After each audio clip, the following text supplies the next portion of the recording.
Rebonjour, c'est Catherine Housselin. Yes, it's actually going to be in English, but I just want to start out with a friendly Friday. Good afternoon. So I'm back in the portable number 6 here at Mount Vernon High School, and we're still working on our unit, Dis-moi ce que tu manges et je te dirai qui tu es. We've been working on this for about 4 weeks now with the students, and they've made a lot of progress naturally in their reading, writing, speaking, and listening skills. And we're on to our project, which is La Cantine Scolaire de Mount Vernon. We have had about 2 weeks of looking at school lunch menus from Francophone schools, which I put together on a Google map, which I'll be sharing on the vlog and the blog. And the students were asked to look at 2 different schools in 2 different countries, find out what the students were having for lunch that day. They took some photos and they took some text, they put it together and expressed their opinion. What do you think about the school lunches at this school? We'll be sharing those with the students as they finish them this week, hopefully. The next part of our project is looking at our school lunch and talking about why students like or don't like or what they would like to change. And one of our inputs that we're going to be sharing for the Impactful Input project is an infographic that shows a high school in France that I was looking up, Lycée Rotreux. Hopefully I'm saying that right. They've had an interesting lunch menu, which you can see the price is pretty good and the offering is great, but half of their students are going out to McDonald's right across the street and paying more and getting less. So I start with this infographic with the students and give them a real quick IPA light style, and they're looking at the numbers, they're figuring out the price per calories, they're discussing the differences between the 2 menus. And then I also have a full article that they're going to be reading next week. I just wanted to introduce the idea with this first infographic. And that's a situation with school lunches everywhere. I think that kids always have a comment about their school lunch. So now we're going to look at our school and say, well, what is it about our school that why don't students stay on campus? Why do they leave campus? And we're a closed campus, so that causes issue. The students are going to be doing some research in their own school, looking at the space, the food, utensils, whatever it is that they see in their school lunch space,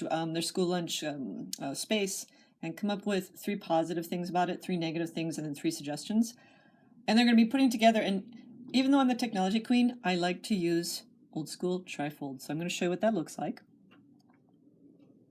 These are the projects from last year, and I got these trifolds for $1 each at Dollar Store.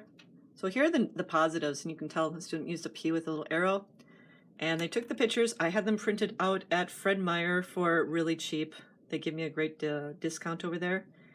And based on those sentences that we had constructed earlier in the unit, and in my opinion, I think, they wrote a sentence or 2 that describes why this is a good part of our school lunch. They also had the negative aspects. So here they think the trash is disgusting. They don't think it's very hygienical, and we don't do any recycling in our school, which is really not a good issue. And then the students are using paper napkins and plastic utensils, which get thrown away every day, and they don't like the milk. Okay, then we have 3 suggestions, and here we had many different chunks. I gave them most of these chunks in their handout. So, dans un monde parfait, il n'y aurait pas, okay, so, or il y aurait, there would be. Even though these are French 2 students, I'm giving them the chunks for conditional. I think they do just fine because they understand it would be nice if we had. And that normally would be a 3rd or 4th year construction, but since we just learned the chunk, we don't have to learn the whole construction of it. The students just fine. We have one more example with positif, des suggestions, okay, and négatif. So things that they don't like so much about our school lunch. And it is true that the students, you know, they were kind of repetitive because the ideas are pretty much the same. The students will be presenting these projects in a round-robin style in the library in the middle of May, after I get back from a trip. We're going to be inviting our French-speaking superintendent and our French-speaking school board member. We have some community members who are francophones. We'll be inviting the AP students. We'll be inviting my colleague who speaks French, the French teacher, Madame Harvey. The students are going to be presenting this, and they're going to be able to read right from their poster. I like this project because the students believe that they have voice and choice, and I'm asking them to show it off. What do you know? What can you say about our school lunch program? Don't be critical, don't be hateful, but at least give some good suggestions that we can do. So to get there, to get to the suggestions part, I needed to give them some more vocabulary about how to say things that we don't really find great about our school. So I made some cards up for them. And I listened to them and they said, look, the menu is too expensive.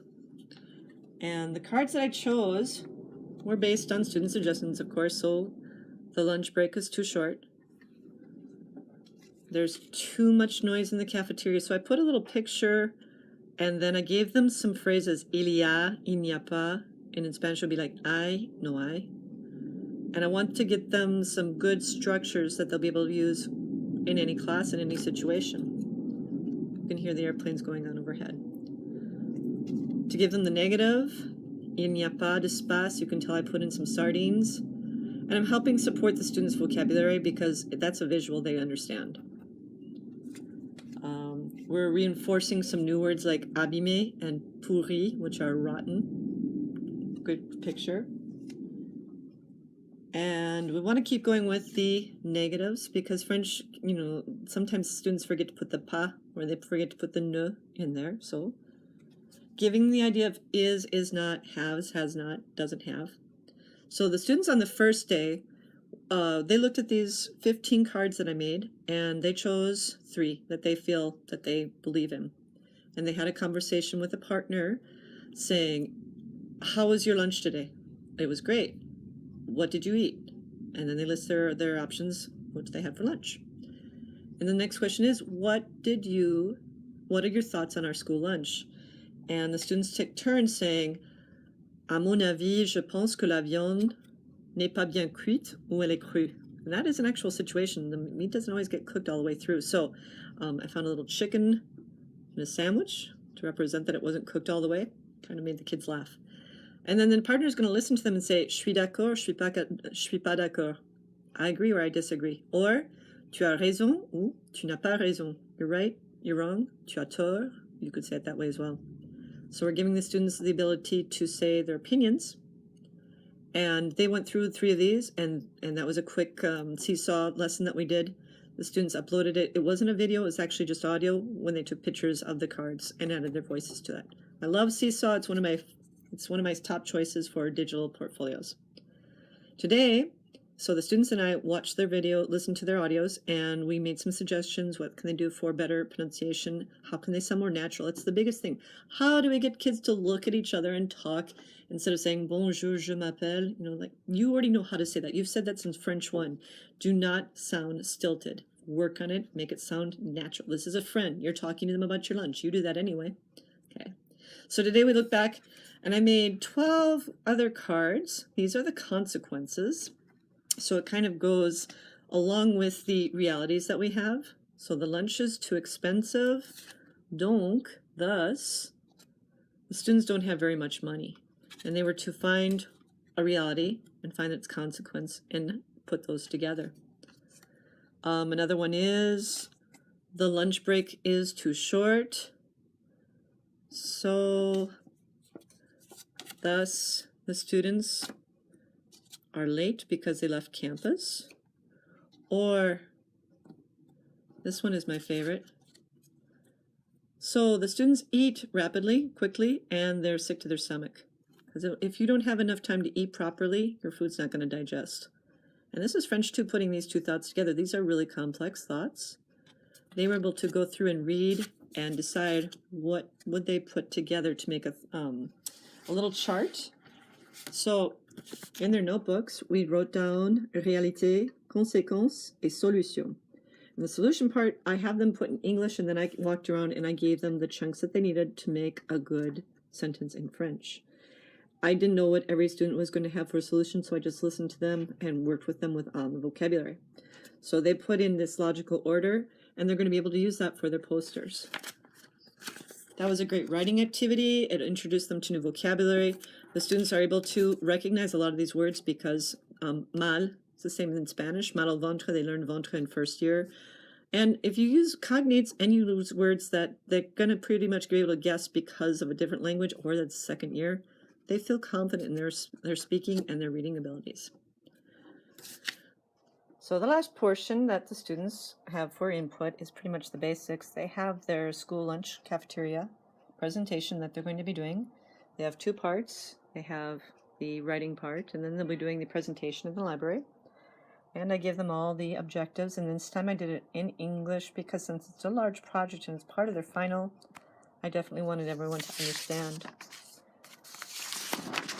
To give them just a little bit more expressions, they have I would like, I would like to see.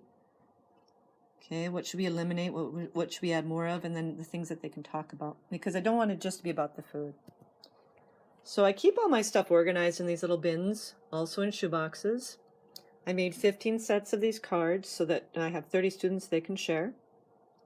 And I try to make a few extras once in a while just in case a student is absent. I say take them home.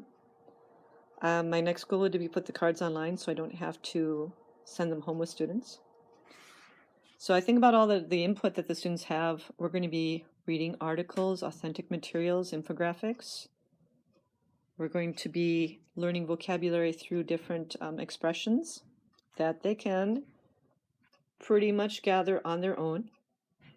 We help them organize their thoughts in a little writing so that when it comes time to make this poster, they don't need to use Google Translate. They don't need to rely on cheating or finding a friend to just do it for them.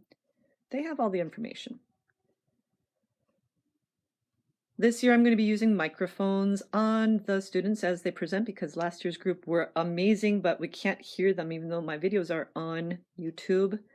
You can't hear the students very well, so I will be putting those up in the middle of May, after May 20th. And I look forward to your comments. I will be sharing all of these beautiful input tools for you on the blog. Have a great Friday, have a great weekend, and as they say, 6 more weeks to glory. A bientôt!